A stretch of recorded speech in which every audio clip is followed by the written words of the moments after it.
Our today's lecture is metallic irritant. We have already studied two metallic irritants, that was arsenic and lead. Okay. Now we are going to study mercury and copper. So we'll quickly revise the classification. Classification based on nature of poison. Corrosives like strong acids and strong alkali. Example, sulfuric acid, oxalic acid, nitric acid. Irritants, which will be organic and inorganic poisons, which are further divided into metallic, non-metallic, and plant and animal poisons. And out of that, from inorganic poisons, we are going to study today metallic poisons, and out of that, we are going to study copper and mercury. Then systemic poisons, cardiac poison, example is aconite. Cerebral poisons like opium, heroin, alcohol. Nephrotoxic poison is mercury. Hepatotoxic, phosphorus. And miscellaneous, example is food poisoning. So now this classification, you are supposed to learn it like some mantra, okay? It is asked in every Viva and it is very basic. So remember it like some mantra. So coming to classification of irritant poison. I told you that divided into two groups, inorganic and organic.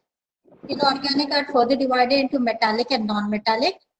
Example of metallic poison is arsenic, mercury, lead, copper, and non-metallic is phosphorus, chlorine, bromine, iodine. Then organic poisons are further divided into vegetables and animals.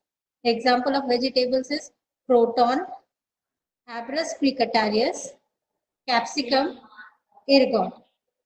And that of animals is snakes, scorpions, and spiders. Okay? So now, coming to mercury.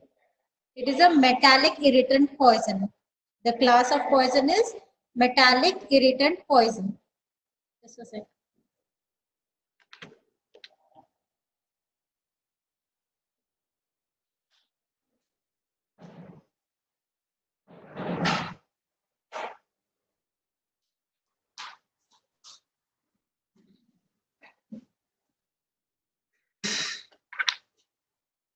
Yeah. So mercury, class of poison is metallic irritant poison. Now, where do we use mercury? Just think where we use mercury. Yeah, tell me. Mercury, all of you have seen mercury, right? So where do we use it? Thermometers. Thermometer. Yeah. Thermometers and BP apparatus. What about BP apparatus? Yeah. So the uses of mercury is thermometers, barometers, manometers, that is finger manometer, or BP apparatus. Then ceramics, dry cell batteries, okay, antiseptics and disinfectant. Antiseptic and disinfectants also have mercury. Then embalming, fingerprint powder, dental amalgams for making filling of teeth. See this? Street lights, sun lamps, UV lights, cosmetics like mascara, agriculture to make pesticide and fungicides, and glass blowing and hat industries. So I've highlighted this glass blowing industries and hat industries. So remember this, okay? Why I've highlighted this, you'll see. So got it? Uses of mercury, which all industries, the occupation people will be exposed to this, okay? So what is mercury? Mercury, it is also known as quicksilver. You all might have seen how mercury is, right? So it is very volatile. It is a liquid metal and it is volatile. So that's why, because it is volatile, it is called as quicksilver. It is silverish, silver grayish in color. Then hydrargyrum. It is also known as hydrargyrum. Okay. And in common language, it is known as para. Right. So how it is? physical characteristics, it is a liquid metal. It is the only metal which on room temperature, it is liquid in state, right? It is bright silvery and it is volatile, okay?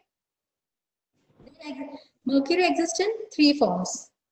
One is elemental mercury, that is Hg0. Vapors are toxic. So whenever you come in contact with the vapors, then it is toxic, okay? Metallic mercury is not poisonous, but where the vapors of it are poisonous. Then coming to organic mercury, the second is organic mercury, which is, example is methyl mercury, and it is most toxic. This is an MCQ, okay? Methyl mercury is most toxic. Then coming to inorganic mercury, there are two. Mercuric, that which is soluble. When it is soluble, obviously it is getting absorbed and it is poisonous, okay? And mercurous, it is less soluble and then thus it is less poisonous. Got it? So directly, if metallic mercury is consumed, it is not absorbed and it is not poisonous. The vapors of elemental mercury are poisonous, and organic mercury, it is most toxic. Example is methyl mercury. So this is how it looks like. You all have seen mercury. See, liquid, and it is silvery. And see how volatile it is. It's moving everywhere. So that is quicksilver, hydrargyrum, or para. So other compounds which are poisonous of mercury are, I told you they're divided into three. One was elemental, then it is inorganic and organic. Inorganic, mercury chloride, mercuric oxide, mercuric sulfide. So many of them, you need not remember all these. Life is too short for that. So first is mercuric chloride. These are colorless or white crystalline powder. Okay. Colorless prismatic crystals or white crystalline powder. Mercuric chloride. Mercuric oxide, it is brick red. Oxide is brick red. Mercuric sulfide, and others will be mercuric iodide, mercuric cyanide, mercuric nitride. Okay. In this inorganic, you have to remember mercuric compounds are poisonous because they are soluble, and mercurous are less soluble, so they are less poisonous. Okay. This is, you have to remember from inorganic mercury. Coming to organic mercury, I told you methyl mercury is the most toxic. Then there is ethyl mercury and there is mercurochrome. Okay. Yeah. When it comes to toxicity, organic are more toxic than inorganic.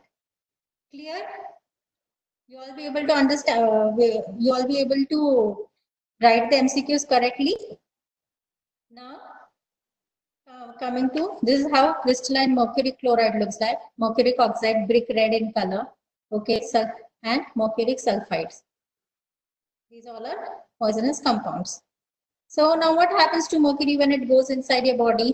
Elemental mercury, I told you, vapors are poisonous. So why? Because it is absorbed through the alveolar membrane and it will enter blood. Okay.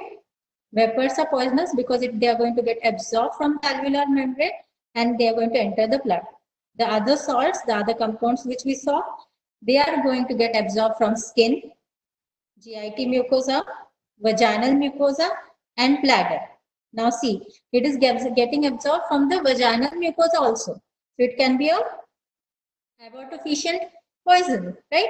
GIT, skin and GIT mucosa, it is going to cause irritation, right? Organic compounds like methyl mercury pass placental barrier and cause fetal toxicity. So this is also important. Fetal toxicity, if it is going to cause, this can also cause abortion, right? Then in blood, mercuric ions cause tubular damage during excretion. Okay, so it is going to cause tubular necrosis also. In CNS, it is going to act on cerebellum, temporal lobe, basal ganglia, and corpus callosum. Okay, so you can see majority of the CNS symptoms will be seen in the patient, right? Deposited in liver, spleen, and bones, and excretion is through urine, feces and bile. If you understand the metabolism, you can give me signs and symptoms. I told you vapor se jayega because of vapor, because it is absorbed through alveolar membrane. Okay. Then mercuric salt absorption, skin, GIT, mucosa, vaginal mucosa and bladder. Organic compounds pass placental barrier and cause fetal toxicity. In blood, mercuric ion cause tubular damage during excretion. In CNS, it acts on cerebellum, temporal lobe, basal ganglia and corpus callosum, and it is deposited in liver, spleen and bones. Means it is going to get accumulated in all these organs. And then excretion is through urine, feces and bile. So what exactly is the action, mechanism of action? Similarly to lead and arsenic, it has affinity for sulfhydryl groups of enzymes. We have seen this. So they're going to interfere in almost all organs and all the cellular metabolism for all organs. Okay. So similarly to lead and arsenic, mercury has high affinity for sulfhydryl groups. Okay. It is impounded in all tissues. We have seen this. I told you previously also in the previous slide. Then it is going to get deposited in liver, kidney, spleen and bones. Okay. Fatal dose is 1 to 2 grams of mercuric chloride and fatal period is 3 to 5 days. Fatal dose is 1 to 2 grams and fatal period is 3 to 5 days. Now mercury poisoning. Chronic mercury poisoning is a LAQ. Okay. And mercury poisoning, there are many MCQs from your university exam point of view and even in your PG entrance exam. Okay. So we will see what are the signs and symptoms of mercury poisoning, acute mercury poisoning. Acute mercury poisoning, it occurs in 2 phases. Okay. Acute mercury poisoning, it will occur in 2 phases. The first phase is within 24 hours. Okay. What all things will be seen? That is within 24 hours. So that is first phase. Metallic taste, obviously. There will be feeling of constriction in throat, hoarse voice, difficulty in breathing. Why? It is a metallic irritant. It is going to irritate the mucosa. Then there is grayish white coated mouth. Grayish white coated mouth. Obviously, it is grayish silver. So because of that, coating of the tongue will be like grayish white. Then hot burning pain extended to abdomen, nausea and vomiting. Vomitus is going to have grayish slimy mucoid material with blood, followed by diarrhea with blood stained stools and tenesmus. I told you in lead chronic poisoning or acute poisoning, there was constipation. Okay. But in mercury, there is diarrhea which is blood stained. Okay. There is diarrhea which is blood stained. And then there will be circulatory collapse. Okay, this is acute phase. So basically these are all because of the irritational symptoms. Then coming to second phase, that is 1 to 3 days. So second phase of acute is first day to third day. Now if the patient survives the first phase after the circulatory collapse, second phase begins in first to third day. There will be glossitis. There will be glossitis. The tongue will be, the appearance is called as strawberry tongue. The appearance is strawberry tongue because it is irritation. Okay, because of the irritation, there is strawberry tongue and ulcerative gingivitis. मतलब gums के लिए. Okay, gums will be inflamed. Ulcerative gingivitis. Then stomach, slate gray mucosa. So you all know what is slate. You all might have used it in childhood days. You know, slate we used to use with chalk. We write, so that is slate. So slate gray mucosa. How the slate is? It is grayish plain. So that way the stomach will look. Obviously, just think silver, quicksilver or silver color of mercury. It is going to form slate gray mucosa. All the highlighted red color points here are MCQs. Okay. Then severe infection, loosening of teeth and necrosis of jaw, and after many days there is membranous colitis. Diphtheria like colitis. So Membranous colitis is like, you might have seen this in micro as well. So like there is a pseudo membrane. There's a one more extra membrane on the colon. So that way it will look. And in 2 to 3 days, renal tubules get necrosis. PCT necrosis will be seen. Mostly you see PCT necrosis. Okay. So that is proximal convoluted tubule necrosis and produce transient polyuria, albuminuria, uremia, and acidosis. Okay. So this is what happens. These 4 things are MCQs. So I've kept them on a separate slide. When person consumes mercury, what is going to happen? His tongue will show strawberry color, strawberry appearance. Okay, tongue will have strawberry appearance. After tongue, it is going to go to the stomach. Stomach is going to give what appearance? Slate gray mucosa. After stomach, it is going to go in the colon.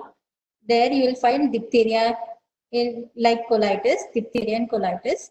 Okay, and then kidney, that is PCT necrosis. Okay, in kidney you will find PCT necrosis. So this was about.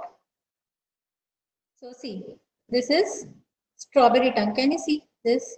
Glossitis. This is inflamed tissue of tongue looking like strawberry. Okay, this looks like strawberry seeds. So this is strawberry tongue. And in the second picture, you can see diphtheria. Okay, in colitis. So you already know how is the mucosa of the colon. It is pinkish, and over here, see this all deposits. It feels like there's another one pseudo membrane has formed. So that is membranous colitis. So coming to chronic mercury poisoning, very, very important. All these things are MCQ. Chronic mercury poisoning can be a short note as well. So the first thing you have to remember is hydrargyrism. Chronic mercury poisoning is called as hydrargyrism. What is chronic lead poisoning called as? Yes? Anyone can tell me? Chronic lead poisoning is? Lumbism. Yes, very good. So that was lumbism. Okay. And chronic mercury poisoning is called as hydrargyrism. Then there is acrodynia or pink disease. And there is Minamata disease. So what all is this? We will see. Chronic mercury poisoning is called as hydrargyrism. Now, whenever there is a chronic exposure, that time you will see chronic mercury poisoning, exposure from all the mercury sources. Chronic exposure from all the mercury sources, you are going to, the patient is going to have hydrargyrism. So causes is continuous accidental absorption by workers, excessive therapeutic use, recovery from large doses, ointments used as external application for long time. So symptoms, basically patient will have acute symptoms, the symptoms which you have seen in acute poisoning. So which are for irritational symptoms. So there will be inflamed oral mucosa, loosening of teeth, GIT disturbance. So all these things will be there. Apart from that,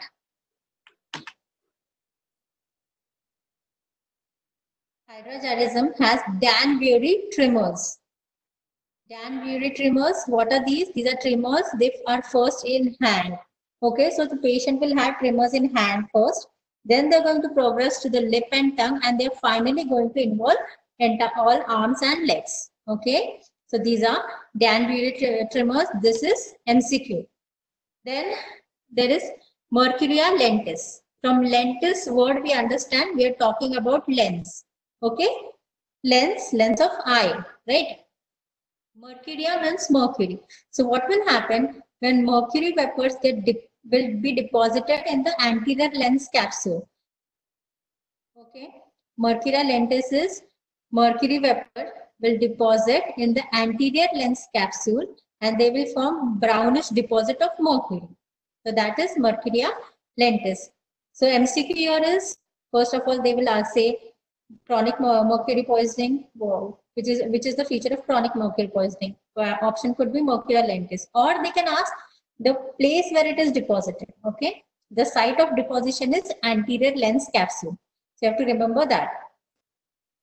In advanced condition, it is called as Hatter's shake or glass blower's shake. So when Danbury tremors, they progress. So first, what I told you is Danbury tremors, first they are in hands, then they come on lips and tongue, and then later on finally all over the extremities. And then when they are very severe, okay, in advanced condition, it is called as Hatter's shake or glass blower's shake.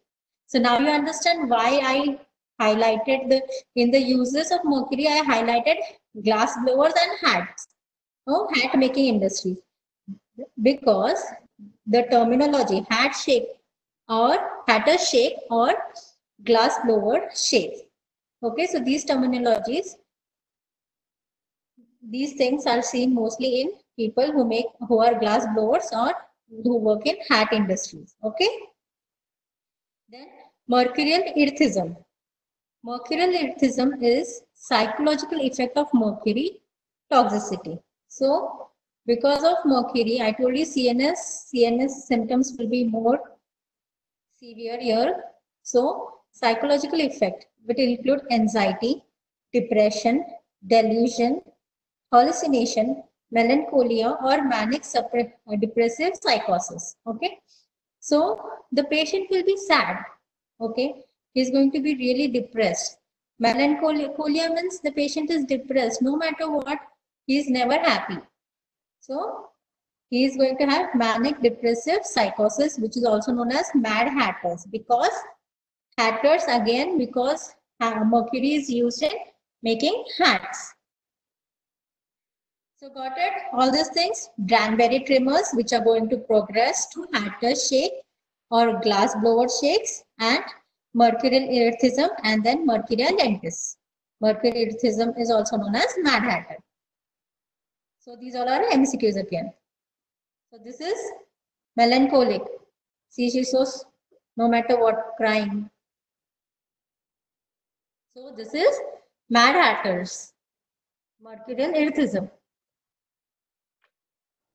Coming to acrodynia or pink disease. So what happens whenever there is chronic mercury exposure, there is hypersensitivity reaction. Okay, this is especially seen in children.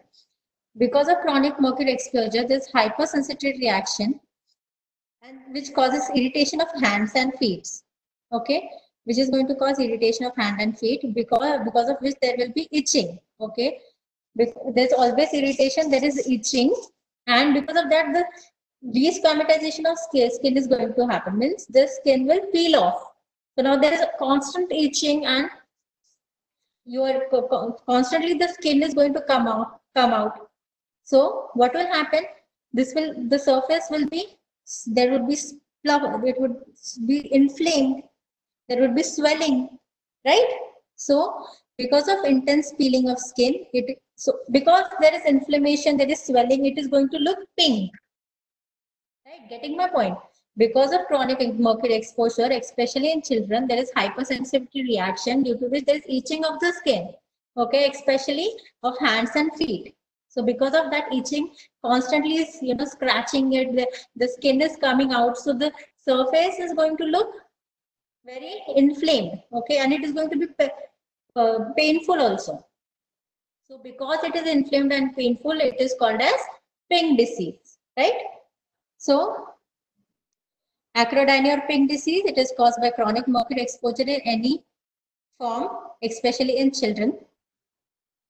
Hypersensitivity reaction, irritation of hands and feet, they are going to cause pruritus or itching. Then desquamatization or peeling of skin. Due to intense peeling of skin, it is called as pink disease. Okay, because the skin is coming out. Puffy, painful periphery. Periphery means because it is happening on hand and feet. So that was puffy because it is inflamed. It is painful, and periphery. So the word acro means periphery and dynia means pain. Okay, the word acro means periphery and dynia means pain. So this is how it looks like. See the limbs. Can you see? pinkish. Such inflamed skin tissue. This skin coming out is desquamatization. Okay. So acrodynia or pink disease is seen in chronic poisoning of mercury. See again this child, just the periphery is inflamed and pink. So this is acrodynia or pink disease. Coming to Minamata disease, we all know about this. Okay. Minamata disease. So what was Minamata disease? A disaster that happened in Japan, right? In Japan, in the Minamata Bay. So because of that, this name is given Minamata disease. So what exactly happened there? From a factory, methyl mercury was was left in the Minamata Bay, right? And because of that, the people who, and from the bay, there were fishes, okay, in the bay, and people ate those fishes. The fishes, the poisoned fish with methyl mercury was consumed by people living in that particular area, and then they developed mercurial poisoning. Okay, we know almost around 900 people died in that disaster, and thousands, like 2,000 plus people have mercurial poisoning symptoms. So that was Minamata disease, right? That was Minamata disaster from Japan, right? So Minamata disease is organic mercurial poisoning. I told you methyl mercury was left in the bay by a factory. So organic mercurial poisoning. I told you methyl mercury is most toxic. Then by consuming poisoned fish, the source is fish. And CNS symptoms predominate. So there would be ataxia, there would be numbness, and all the other things which we saw. There will be tremors, weakness of the extremities. So that is Minamata disease. Okay. So this is how from a plant, from a factory, it was released. Even in the fumes, okay, from the factory, the vapors, methyl mercury was left into the Minamata Bay, and that fishes were consumed by people, and they have had Minamata disease, right? So I told you CNS symptoms are seen. See,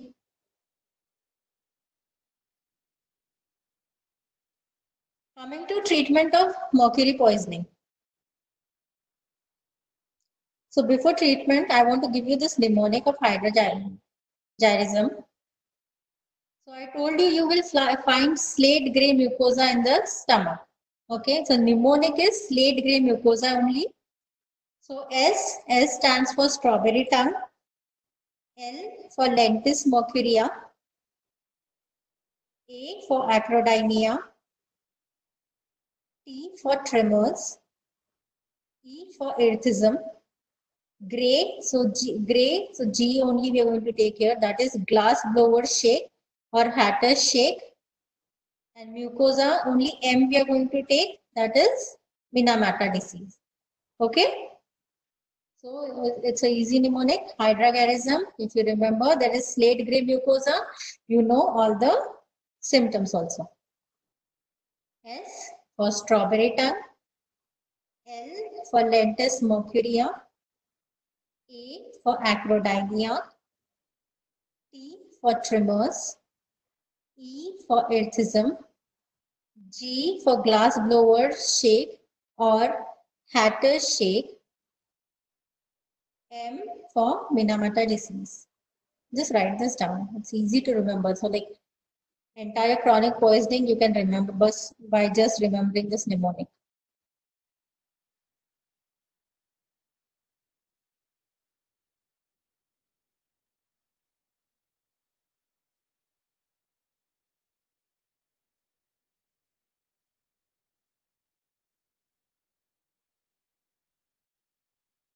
So I hope you all have written this. Now coming to the treatment part. I told you whenever you think of heavy metal poisoning, you should think of chelating agents, right? So chelating agent here we use is gall. Before that, we are going to give gastric lavage 5% sodium formaldehyde sulfooxalate. This is MCQ, okay? In mercury poisoning, for gastric lavage, the compound which we use is 5% sodium formaldehyde sulfooxalate or 2 to 5% sodium bicarbonate, milk, egg white, and 5% salt. 5% salt, and then even albumin, okay?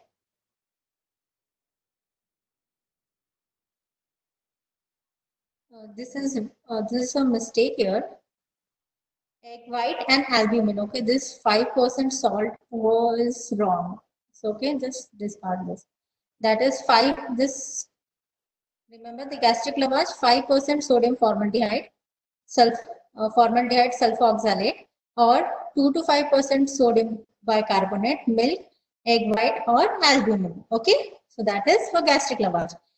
Here, 5% sodium formaldehyde sulfooxalate is MCQ. Then, BAL is the chelating agent of choice. Other is penicillamine, but EDTA is not used here. Okay, EDTA is not used in mercury poisoning. Then peritoneal dialysis or hemodialysis can be done to remove the toxins from the blood. Got it? Mercury treatment. Medical legal importance would be accidental, okay, occupational, abortifacient, okay, it is introduced in vagina for producing abortion, and also it crosses the placental barrier, so it is abortifacient, rarely homicidal or suicidal, okay. So this was about mercury. Coming to the next metallic irritant poison, copper. Uses copper, it is used in insecticide, fungicide, algicide to kill the algae in water, used in alloys and pigments. We all have seen copper, okay? We all have seen copper utensils at home.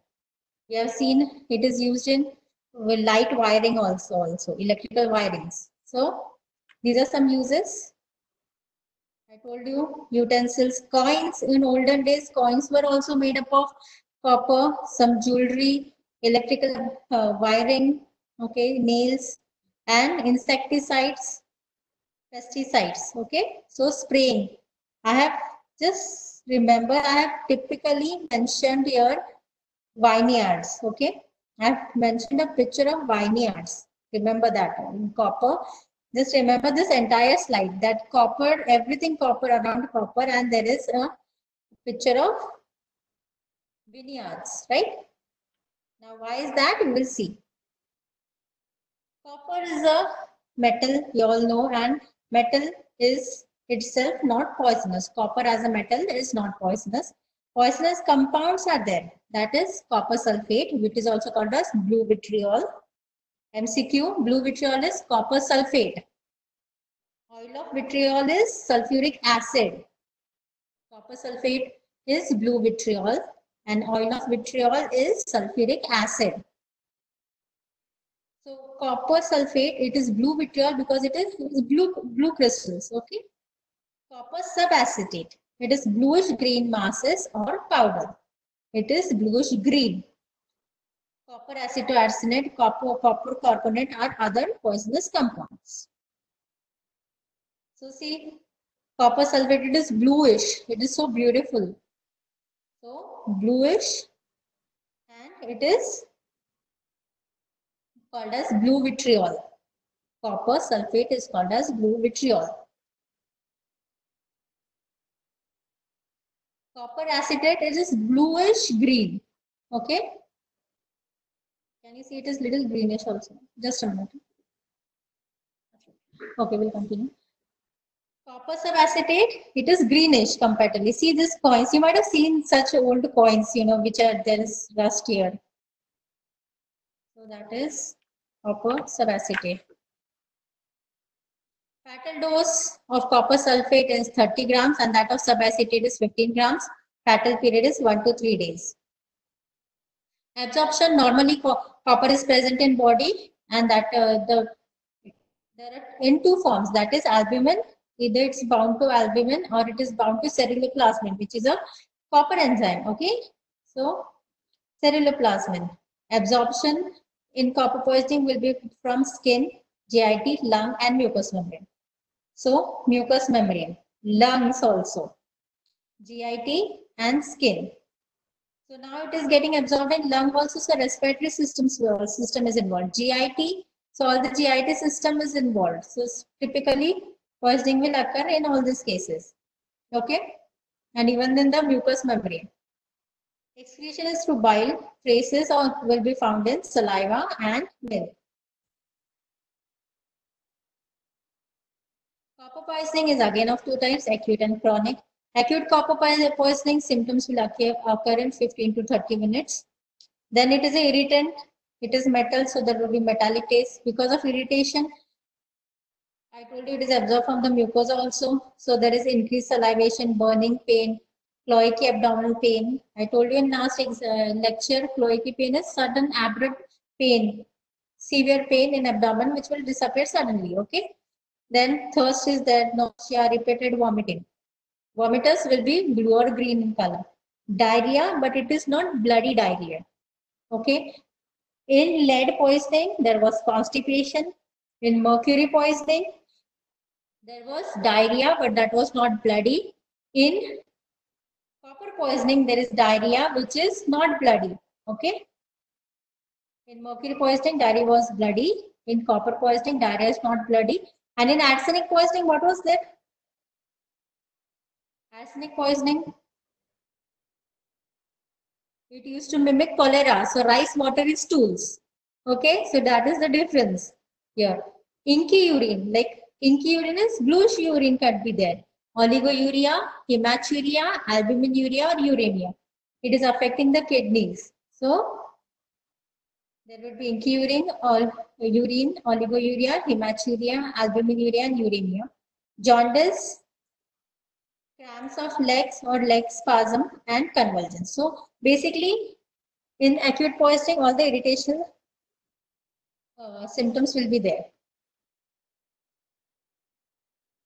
In chronic poisoning, there is general emaciation, that is abnormal thinning will be there, abdominal pain is there. Then there are Clapton's line. Okay, Clapton's line, what are these? These are greenish line on the dental margins of the gum. You have seen in lead poisoning, there were Burtonian lines. Okay, those were bluish lines on the gums. These are on the dental margins of the gums. So near, see, more closer to the teeth. So these are Clapton's line, which are greenish line. Burtonian line, lead lines were bluish line on the gums because of chronic lead poisoning. In chronic copper poisoning, we have Clapton's line, that is greenish line on dental margins of gum. Then Vineyard sprayers lung disease. In the uses, I told you I have specifically kept that picture of vineyards because it causes vineyard sprayers lung disease. Vineyard sprayers lung disease. Okay. Just a second, hold on. Sorry. And I told you copper gets absorbed from in lungs also. So vineyard sprayed lungs, these are what? Copper sulfate is used in insecticides in vineyards. Predominantly, it causes interstitial pulmonary lesions, which may lead to respiratory insufficiency. Okay. And then Wilson's disease, like symptoms will be seen. Wilson disease is a inherited disease in which copper in the body is increased and then it gets deposited in various tissues like cornea, brain. Okay. And then patient will have symptoms. That is Wilson disease. So you're also in chronic poisoning. Copper is increasing, so we'll have similar diseases. You can see this Clapton's line. I told you they're more closer to the teeth. They are greenish. So that is Clapton's line. See, no protection here. The sprayer is using no protection, no gloves, nothing, no mask. So after a few years, he is going to develop interstitial lung disease. That is Vineyard sprayers lung disease. Okay. Also, copper get deposited into the cornea. Can you see? Greenish. So these are Kaiser-Fleischer's ring. This also seen in Wilson's disease. Treatment will be stomach wash with 1% solution of potassium ferrocyanide. What is that going to do? It is going to form insoluble cupric ferrocyanide and that can be excreted. Okay, this is an MCQ. 1% solution of potassium ferrocyanide is used in copper poisoning. Okay, and then N-penicillamine, EDT, and BAL. Copper is a metallic poison, so chelating agents we are going to use. Out of this, N-penicillamine is more effective. Okay, PM findings will be greenish blue froth at mouth and nostrils because it is greenish blue. Then obviously it is going to get deposited on the stomach mucosa, gastric mucosa, and the stomach contents are also going to look greenish or bluish. So that is diagnostic sign here. Gastric mucosa may be congested, swollen, and inflamed. Liver may be soft and fatty. So see, the gastric mucosa of the stomach, it is greenish because it is the color of copper, okay? Greenish bluish, and this is diagnostic of copper poisoning. Medical legal importance: accidental poisoning by eating food contaminated by cooking food in copper vessels. Occupational hazards in vineyard poisoning, okay? Insecticides. The ingestion of food to which copper has been added to keep the green color of vegetables. So that could be there. In children, sometimes they can swallow copper sulfate due to its attractive color. Rarely it is suicidal, homicidal, abortifacient, or cattle poison. So this you can write. Medical legal importance you can always write if you know the uses. And one more thing I want to cover in this lecture is iron. In iron, it is not so important from exam point of view. The only thing that you have to remember is the antidote. Okay, in treatment of iron poisoning, we use desferoxamine. So desferoxamine that you have to use. So that's all about your today's topic. I hope you have understood it. Thank you very much.